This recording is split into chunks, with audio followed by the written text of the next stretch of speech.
During my random scrolls through my Facebook feed, I came across a fun fact mentioning pantheism.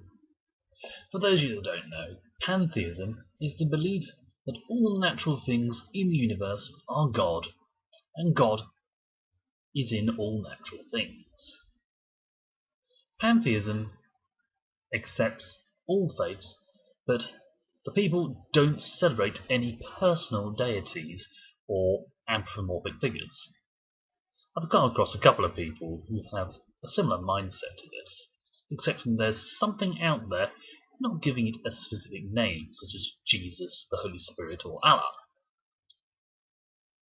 Unfortunately, whilst this post should, in theory, be fully accepted in this open society of inclusion, the comments showed the true colours of the people viewing this post.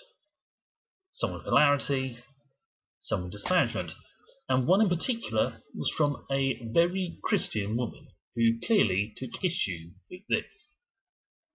I know this because her comment simply stated, in no uncertain terms, Jesus is the only way to salvation. Biblical truth, but on such a post, this was quite a klaxon of intolerance, and the majority of people replying were giving her quite a bit of abuse, and those few that weren't, like myself, were basically pointing out that she was drifting away from what Jesus would actually want. The only two analogies I can come up with about this is shouting, "The government doesn't know what it's doing!" in the House of Commons, and putting the cat amongst the pigeons, or rather the pigeon amongst the cats. Unlikely to achieve anything, and someone is going to get hurt. Even if the government really doesn't know what they're doing. One such comment, however, offered up an interesting concept. After countering the Jesus is the only way to salvation post with the equally pointless and unnecessary Jesus is fake AF, he wrote an article explaining the passages of the Bible in terms of celestial transition and the symbols of the zodiac. I'm giving it rather short shift and not quite getting to the point of that, but all the same, this is a concept I'd never come across before. I was instantly fascinated at its implications and conclusions. Since this ties into the history of ideas, and I've got a video of that series planned for next week, I thought it would be a good transition to do this little video on this little study I did and present it to you now. I'm pretty sure I'll send it to the gentleman in question to see what his reaction is. So, if I do remember and you're watching this, I'm not going to name you, for professional reasons, but I'm very aware this could result in firing back a very harsh putdown. So before you do that, I would like to read a passage from the book of Proverbs. Not necessarily connected, but it's relevant in this case. It's chapter 18, verse 2. "The fool that takes no pleasure in understanding, but only in expressing his opinion."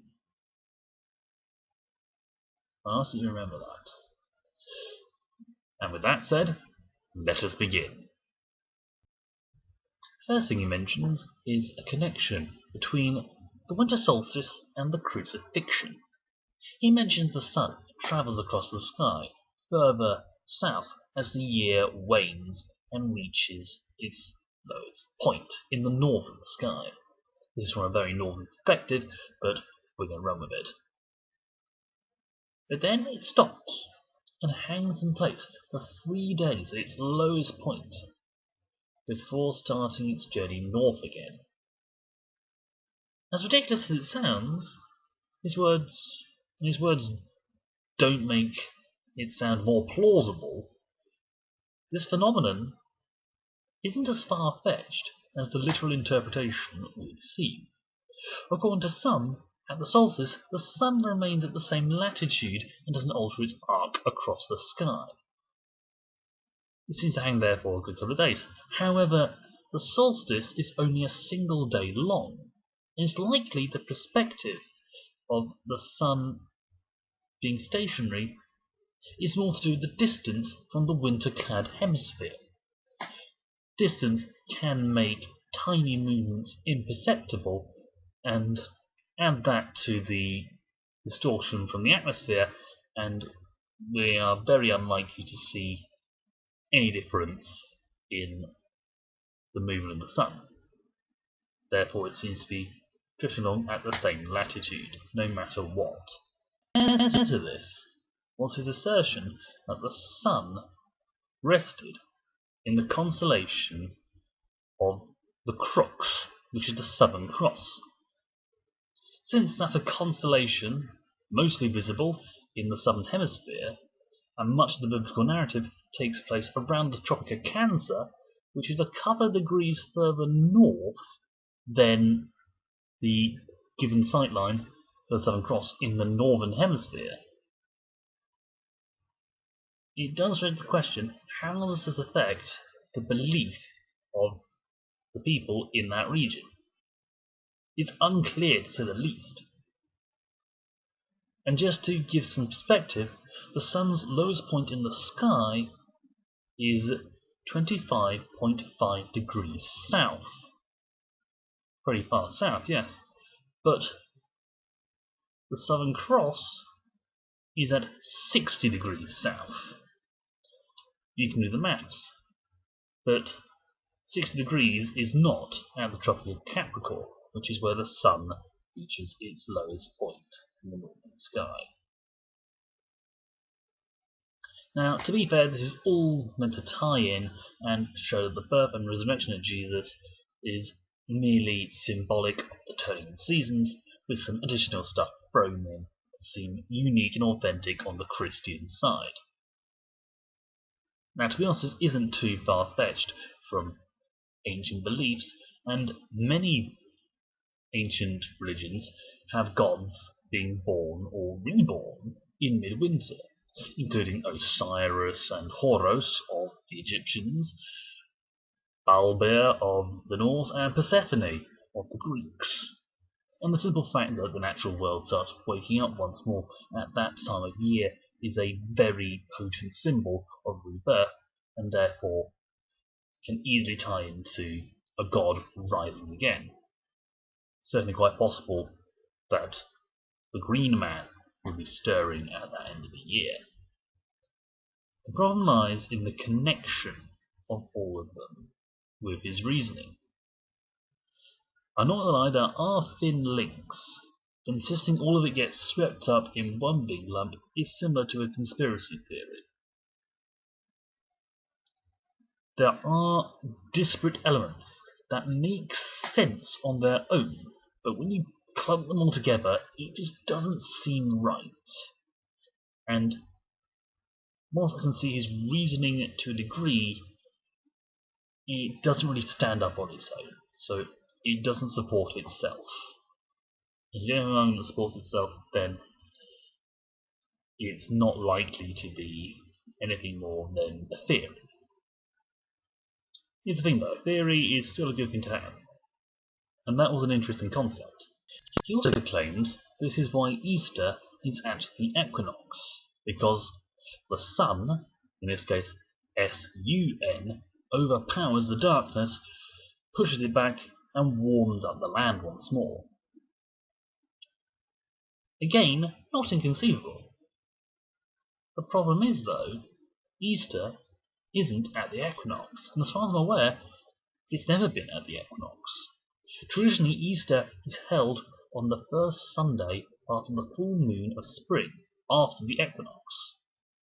Whether that is based on local time in England, or whether it's based on what happened in the land of Canaan in Israel, I don't know. But it is believed to be an attempt to keep it based on seasons rather than the Hebrew calendar. And whilst many reforms have been attempted to readjust the date, the reference points are hard to reconcile. Both the full moon needs to be taken into account, and also the Passover needs to be considered, since Jesus was well known to have taken Passover before he was crucified. So that needs to happen. Therefore, probably the Hebrew calendar needs to be paid attention to. All of that aside, however, the concept that snagged my interest is the connection with the zodiac. It's important to start off where he mentioned the significance of the number 12 in the Bible. He specifically mentions the 12 tribes of Israel and the 12 disciples. Now, 12 isn't the only notable number in the Bible. There are plenty of 3s, 40 crops up a lot of the time, and 7s as well. But 12 is notable in many other respects, being the largest number to have a single syllable in its name, being the number of hours on our clocks, and especially on my watch, the number of English pennies to a shilling, the number of ounces to a pound, the notes in a musical scale, the number of rib pairs in a human body, the number of lunar cycles in a year, and many, many more. There's something about that number that makes people use it as a base for many things, and some believe it is the number of cosmic order. It's not just in the Christian Bible that it gets spammed, but also in pagan cultures. There's the 12 Olympians of Greco-Roman law, the 12 labours of Hercules, and of course the 12 sons of Odin. For some reason, that doesn't really make much sense to me. He makes a link with the 12 signs of the zodiac, and how the end times are the end of the zodiac age. Whatever that means.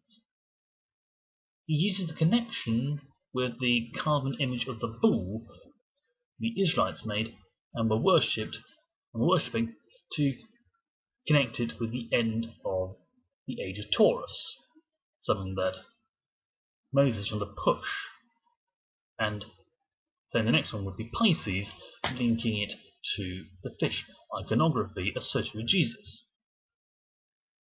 I was initially skeptical until I looked up the passage that he suggested for this,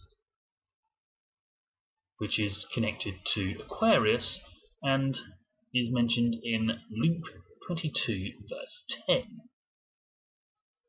He said, "Behold, when you have entered the city, a man carrying a jar of water will meet you. Follow him into the house that he enters."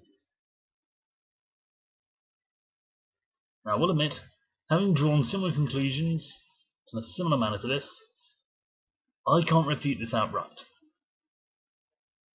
But there are a couple of things that need to be mentioned. Firstly, the biblical timeline isn't as fluid as he is presenting. Yes, the bull being destroyed, and one can also mention the ram Abraham sacrificed in place of his son Isaac as Aries. However, if we look at the timeline, you start to see some massive gaps. If we were using Taurus as the golden calf, which according to the biblical scholars was destroyed in 1446 BC, and Aquarius as the man with the water pot, which was during the year of crucifixion in 30 AD, that is 1,476 years between those two times on the zodiac calendar. Since the patriarchs in this period have a sensible lifespan compared to their forebears, we can be sure of some accuracy here. This is where my maths starts to fall short, So I did some very, very rough calculations. So take that with a grain of salt. If any of you guys can work out a formula for it, please do so in the comments below, so I can check the workings. But from my rough calculations, it suggests approximately 143 years per zodiac sign, which doesn't really allow any time at all between Christ's crucifixion and today, or any time at all for Genesis. Even if we go by the biblical 6,000 year lifespan of the earth, which, even by general religious standards, isn't taken too seriously, that doesn't put Moses at the time of Taurus, but of Scorpio. And that's assuming we're going by the true order of the zodiac. Because I don't know what Taurus is followed by. I think it's Gemini, and that's followed by Cancer. But Pisces is at the far end of the cycle. Literally, there's only one other symbol between it and Taurus, and it's going the other way. It's going Pisces, Aries, Taurus, if I remember correctly. I don't really pay much attention to this. Again, if we try to plot other points in biblical history in the zodiac by their significance, we start to see it falling apart at the seams really badly. The example I'm thinking of is the story of Daniel and the lions. Now that would be very appropriate to be in the time of Leo, or even any mention of Christ being the Lion of Judah would be very appropriate in the time of Leo.